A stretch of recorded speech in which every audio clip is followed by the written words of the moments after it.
आप लोग welcome to Deepjyoti blog मैं आज जा आसो देरगाँव जोरहाट सो जोरहाटत एनेकुवा मंदिर आछे बानारे डगरी बानार सो हाथेदी बस्तु दिले লৈ যায় আৰু बानारे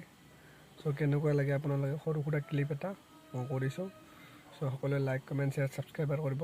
तो बोलक भिडिओটো आरम्भ करो।